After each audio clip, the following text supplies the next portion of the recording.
소설가 박범신의 소설 촐라체에서 길고 위험이 넘치는 전인미답의 시간을 살아가야 할 이제 겨우 21살의 청년이라는 구절이 나온다. 전인미답. 아무도 걷지 않은 길을 걸어가야 하는 위험한 나이 20대. 그리고 30대, 40대, 50대.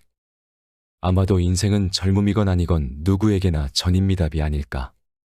그래서 늘 위험하지만 또 한편으로 매 순간이 흥미진진한 것이 바로 인생일 것이다. 촐라체 속의 그 문장을 보고 참 재미있는 표현이라는 생각이 들었다.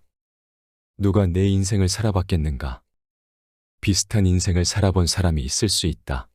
하지만 모든 인생은 다 다르다.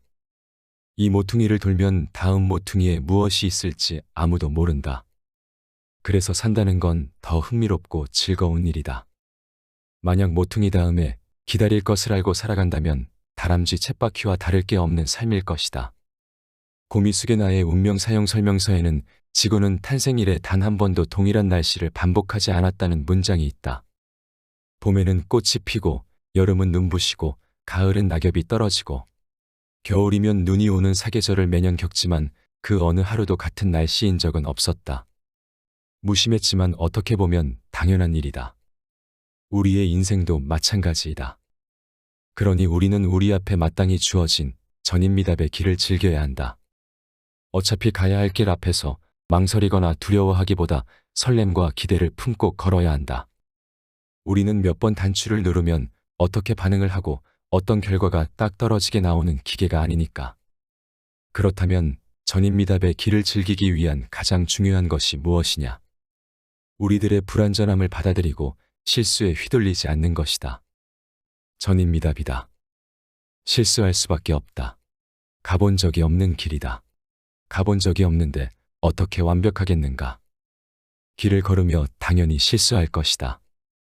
그러니 실수를 못 견디고 좌절하지 마라. 나만 그런 게 아니다. 우리는 때로 바깥에 선을 그려놓고 누구누구의 인생은 이런 실수가 없을 것 같다고 생각하겠지만 전혀 아니다. 전인미답. 누구의 인생이나 같다. 2년 전쯤 회사 후배가 결혼을 하면서 내게 주례를 부탁했다. 주례를 선다는 게 부담스럽기도 하고 부끄럽기도 해서 만약 내가 한다면 파워포인트로 주례를 서야 할 테니 하지 않는 게 좋겠다고 완곡히 거절을 했다. 영 쑥스러웠지만 내 이야기를 듣고 싶다는 마음은 이해하는지라 거절하고도 마음이 편치 않았다. 그런데 이 후배가 그렇다면 영상 메시지라도 한마디 남겨달라면서 카메라를 들고 왔다. 주례도 거절했는데 영상 메시지에는 의미 있는 말을 남겨줘야 할 것 같아서 고민 끝에 이렇게 이야기했다. 결혼 축하한다.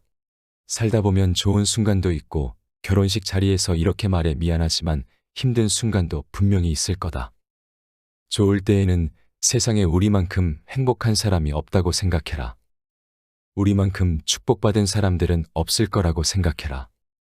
로맨틱한 밤에는 이렇게 로맨틱한 밤을 경험한 사람은 인류의 우리 외에는 없을 거라고 생각하고, 그리고 매우 힘든 날이 오면 힘들겠지만 나만 힘든 게 아니라는 걸 생각해라. 아무리 화목한 가정이라도 살면서 불가피하게 싸움은 벌어지고 갈등은 일어난다. 그런 것들을 거치지 않는 삶은 없어. 그러니 그때는 세상에 힘들지 않은 사람이 없다고 생각해봐.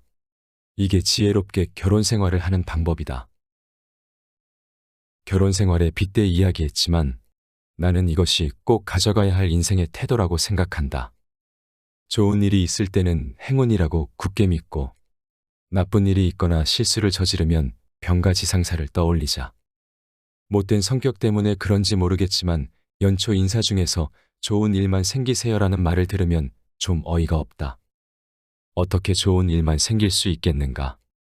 그런 일은 없다.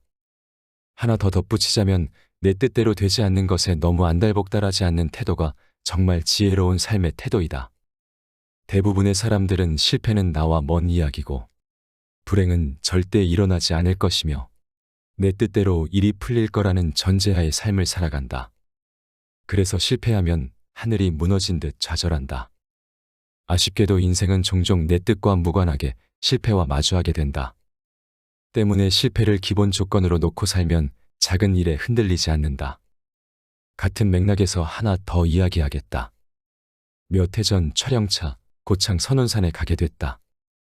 그 길에 부지런을 좀 떨어서 아침 일찍 절에 다녀왔는데 산책 삼아 들른 절에서 커다란 돌에 새겨진 보석 같은 글귀를 발견했다.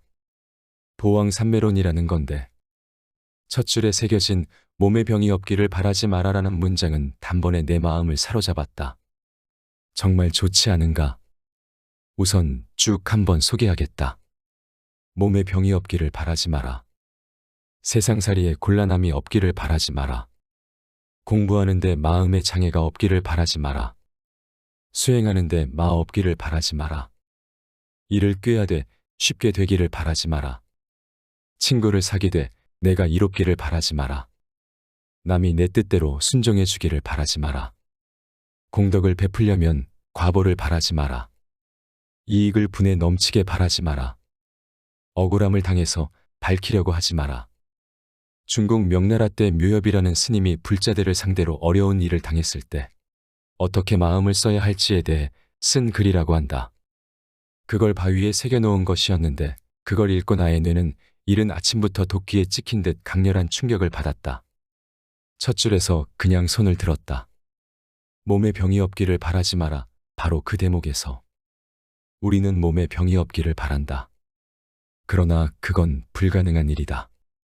우리 몸은 유기체인데 바이러스가 들어오고 나가고 나이 먹으면서 노화가 오는데 어떻게 병이 없겠는가.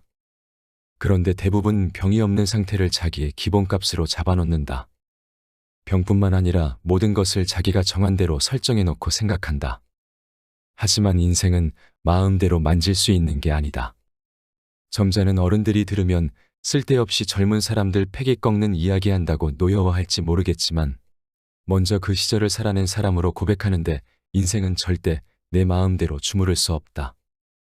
이번에 소개해드린 책은 박웅현 작가님의 8단어라는 책입니다. 더 소개해드리고 싶지만 저작권 문제로 여기까지만 소개하겠습니다. 아직 읽어보시지 않으신 분들은 읽어보시는 것을 추천드립니다. 이 책은 제목처럼 우리가 살면서 한 번쯤은 생각해봐야 할 8가지 단어에 대해 이야기하고 있습니다. 제가 앞에서 소개해드린 내용은 이 책의 8번째 단어인 인생에서 가져왔습니다. 저자는 인생에 대해서 개인의 노력과 재능이라는 시줄과 시대의 흐름과 운이라는 날줄이 합쳐서 직조된다고 말합니다. 그런데 많은 사람들이 날줄은 고려하지 못한 채 자신의 의지와 노력이라는 시줄만 놓고 미래를 기다립니다. 책에서는 시줄과 날줄이 함께 직조되는 게 인생이니 반드시 내 뜻대로 되지 않을 수 있음을 말하고 있습니다. 하지만 시대의 흐름과 운이라는 날줄이 험할 수 있다고 해서 그냥 포기하라는 이야기를 하려는 게 아닙니다. 그럴수록 주저앉지 말고 우리에게 주어진 하루하루를 성실하게 살고 인생은 되는 대로 살아야 한다고 말합니다. 성실하게 산 하루하루의 결과들이 모여 우리의 인생이 되는 것이기 때문이죠. 인생을 대하는 우리의 자세에 대한 생각 8단어였습니다.